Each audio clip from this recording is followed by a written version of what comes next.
Hello बच्चों, मैं हूं आरजे सर और अपन डिस्कस कर रहे हैं इलेक्ट्रिक पोटेंशियल विद्युत विभव। आज का अपना टॉपिक है, इसके अंदर विद्युत स्थितिज ऊर्जा। अगर अपन यहाँ पर बात करें विद्युत स्थितिज ऊर्जा की, इसमें एक वर्ड आ रहा है ऊर्जा। ऊर्जा क्या होती है? कार्य करने की क्षमता। जितना काम किया जाएगा उसे अपन क्या बोल सकते हैं? उतनी ऊर्जा है अपने अंदर, उतनी एनर्जी है अपने अंदर। इधर अपन बात करें विद्युत स्थितिज ऊर्जा की, तो अपन विद्युत विभव में करते क्या है? किसी भी परीक्षण आवेश को अपन अनंत से कहां ला रहे हैं? इधर विद्युत क्षेत्र में ला रहे हैं। तो विद्युत क्षेत्र के विरुद्ध क्या करना पड़ रहा है? अपन को काम करना पड़ रहा है। और विद्युत क्षेत्र के विरुद्ध अपन जितना काम कर रहे हैं वही क्या हो जाएगा? उसके लिए स्थितिज ऊर्जा हो जाएगी। तो विद्युत क्षेत्र के विरुद्ध क्या गया कार्य ही क्या कहलाएगा? विद्युत स्थितिज ऊर्जा कहलाएगा। तो परिभाषा क्या हो जाएगी? अनंत से किसी परीक्षण आवेश को विद्युत क्षेत्र में स्थित किसी बिंदु तक लाने में विद्युत क्षेत्र के विरुद्ध किया गया कार्य ही क्या कहलाएगा? विद्युत स्थितिज ऊर्जा कहलाएगा। अब अपन देखें कि मान लो अपने पास में सिर्फ एक आवेश हो, तब अपन कार्य की बात करें। मान लो अपने पास में दो आवेश हो, तो भी अपन को कार्य की बात पता होनी चाहिए। दो से ज्यादा आवेशों का निकाय हो तब स्थिर ऊर्जा कितनी होगी, यह भी अपन को पता होनी चाहिए। तो अभी वन बाय वन करके अपन तीनों चीजों को डिस्कस करेंगे। इनमें पहली हेडिंग अपनी होगी एकल आवेश के कारण विद्युत स्थितिज ऊर्जा। तो अपन डिस्कस करते हैं एकल आवेश के कारण विद्युत स्थितिज ऊर्जा को। सिर्फ एक आवेश की बात कर रहे हैं अपन। तो मान लो कि मेरे पास यहां पे कोई बिंदु ए है। इस बिंदु ए पर मैं कोई आवेश क्यू लेकर आ रहा हूं। इस आवेश क्यू को मैं इस बिंदु ए पर लेकर आ रहा हूं। तो क्या मुझे कोई काम करना पड़ा? यहां पर मुझे कोई भी काम करना नहीं पड़ा। क्यों काम नहीं करना पड़ रहा मेरे को यहां पर?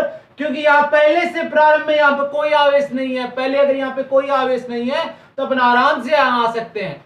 कोई भी अपन को रोकने टोकने वाला नहीं है, अपने विपरीत कोई बल लगाने वाला नहीं है। यहाँ पे पहले से कोई आवेश नहीं है तो यह आवेश आसानी से यहाँ आ जाएगा। कोई काम करना नहीं पड़ रहा। W इक्वल टू क्या हो जाएगा? 0। अगर W 0 हो गया तो U का मान भी क्या हो जाएगा? 0। कार्य 0 तो स्थितिज ऊर्जा का मान भी 0 हो जाएगा। ये तो बात थी एकल आवेश के लिए। मान लो दो आवेशों का निकाय हो, तब अपन बात करें तो दो आवेशों के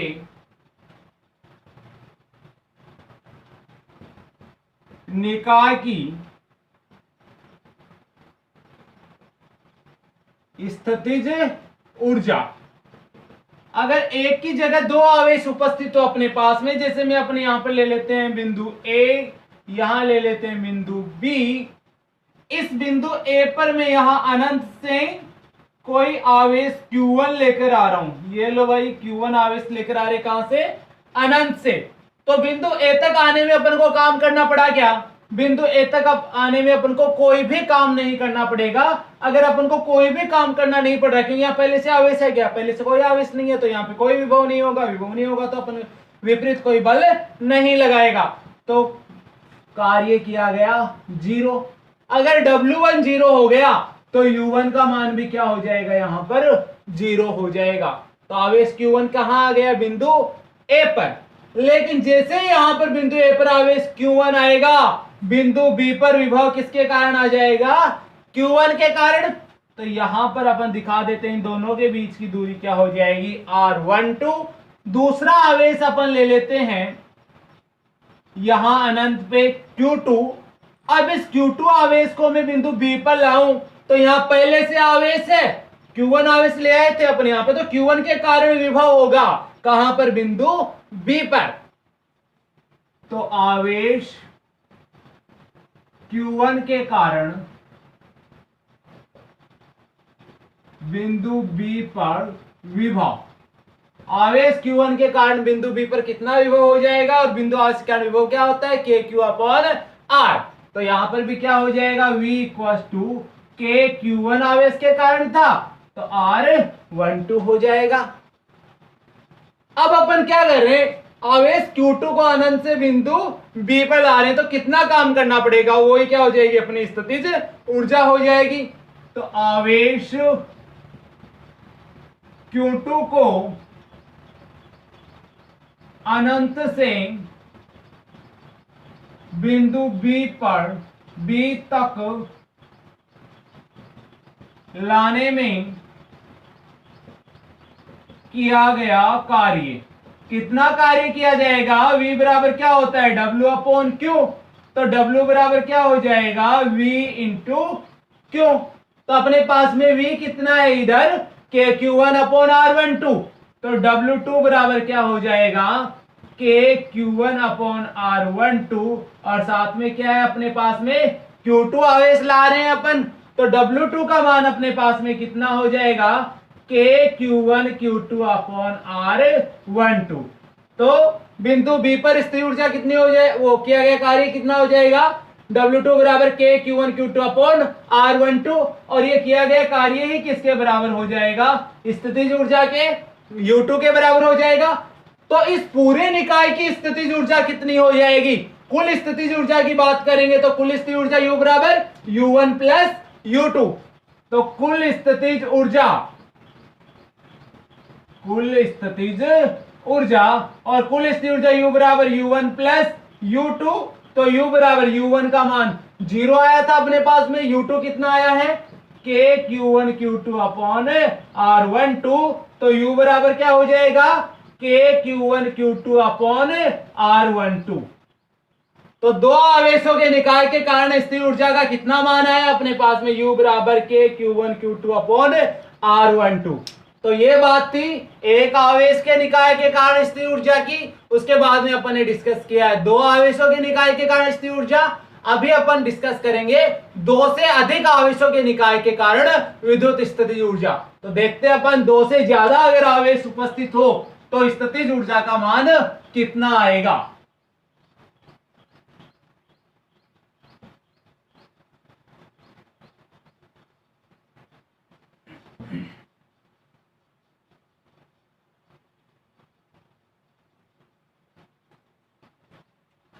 तो नेक्स्ट हेडिंग क्या हो जाएगी नंबर 3 अपने पास में, दो से अधिक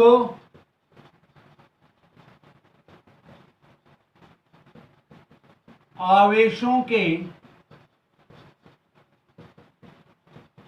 निकाय के कारण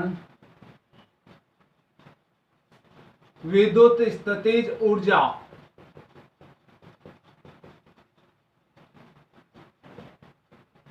और यहां पर अपन विद्युत स्थितिज ऊर्जा की बात करें दो से ज्यादा आवेशों के निकाय के कारण, तो अपन तीन आवेशों के निकाय के कारण यहां डिस्कस करने जा रहे हैं। तीन से ज्यादा भी हो तो अपन कर सकते हैं, कोई प्रॉब्लम नहीं होगी उसके अंदर। तो देखो वही बातें, सबसे पहले मैं अब बिंदु ए ले लेता हूं, बिंदु बी ले लेता हूं, बिंदु सी ले लिया अपन ने। अब सबसे पहले मैं यहां से अनंत पर से कोई आवेश Q1 लेके आ रहा हूं। क्या कर रहा हूं, अनंत से कोई आवेश Q1 लेके आ रहा हूं। कहां पर, बिंदु A पर।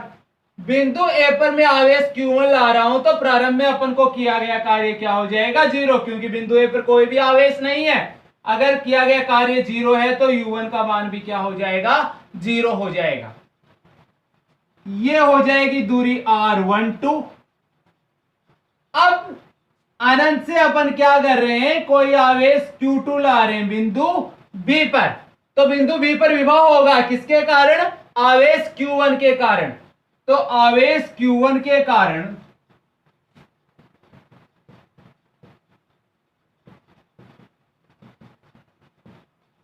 B पर विभव कितना हो जाएगा, अभी अपन ने डिस्कस किया था, V1 बराबर क्या हो जाएगा KQ अपॉन R12। अब आवेश Q2 को कहां ला रहे हैं अपन, बिंदु B पर। तो आवेश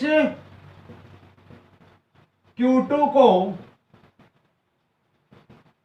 B तक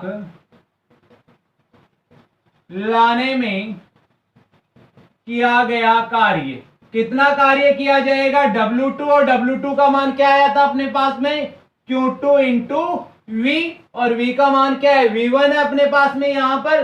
तो Q2 इंटू V1, और V1 क्या लिया अपन ने KQ अपॉन R12। तो W2 बराबर क्या हो जाएगा K, इधर Q2 ले लेते हैं पहले, तो अपन इधर हो जाएगा KQ1 अपॉन R12। तो W2 का मान आ गया है KQ1 Q2 upon R12। W2 जितना काम किया गया है वो इसकी क्या हो जाएगी स्थितिज ऊर्जा। तो U2 बराबर भी क्या हो जाएगा KQ1 Q2 अपॉन R12। समीकरण नंबर 2। ऐसे ही अपन अब क्या करेंगे, अनंत से कोई तीसरा आवेश Q3 ला रहे हैं बिंदु C पर, बिंदु C पर अपन कोई तीसरा आवेश ला रहे हैं तो C पर विभव होगा Q1 के कारण भी और Q2 के कारण भी।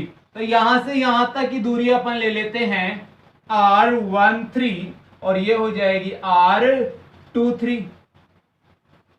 अब C पर ला रहे हो तो विभव दोनों आवेशों के कारण आएगा कि नहीं आएगा, तो आवेश Q1 व Q2 के कारण बिंदु C पर विभव। तो लिख लेते हैं अभी अपन अगला कि आवेश Q1 व Q2 के कारण C पर विभव। कितना विभव हो जाएगा बेटा जी, V2, और V2 का मान क्या आएगा, Q1 के कारण विभव प्लस Q2 के कारण विभव। तो Q1 के कारण विभव प्लस Q2 के कारण विभव। Q1 के कारण विभव क्या आएगा, KQ1 अपॉन R। KQ1 के कारण बिंदु C के लिए तो R13 plus KQ2 upon R23, ये दूसरे आवेश के कारण विभव हो जाएगा। अब आवेश Q3 को बिंदु C तक लाने में किया गया कार्य, तो आवेश Q3 को C तक लाने में किया गया कार्य, कितना कार्य किया जाएगा, W3 के बराबर, और W3 क्या हो जाएगा इधर, Q3 इंटू V2, क्या हो जाएगा, Q3 इंटू V2, और V2 का मान अपने पास में ये पड़ा, तो W3 बराबर क्या हो जाएगा, इधर हो गया Q3 अपने पास में KQ1 upon R13 plus KQ2 upon R23 हो जाएगा। तो यहां से ब्रैकेट को ओपन कर लो और इधर अपने पास में W3 का मान निकल कर आ जाएगा। चलो अभी अपन देखते हैं इसको आगे। तो W3 बराबर क्या हो जाएगा अपने पास में, KQ1 Q3 upon R13 plus KQ1 KQ2 Q3 upon R23, ये हो जाएगा W3। तो W3 किसके बराबर होगा, ये U3 के बराबर। तो U3 भी कितना हो गया, KQ1 Q3 upon R13 plus KQ2 Q3 upon R23 हो जाएगा। ये समीकरण 2 था, तो ये समीकरण नंबर 3। अब तीनों आवेशों के निकाय की अपन संपूर्ण विद्युत स्थितिज ऊर्जा की यहां पे बात करें तो कुल स्थितिज ऊर्जा कितनी हो जाएगी, कुल स्थितिज ऊर्जा, और कुल स्थितिज ऊर्जा U बराबर U1 plus U2 plus U3। U1 का मान था 0, U2 का मान क्या है अपने पास में KQ1 Q2 upon R12 plus U3 का मान यहां अपने पास में पड़ा है KQ1 Q3 upon R13 plus KQ2 Q3 upon R23।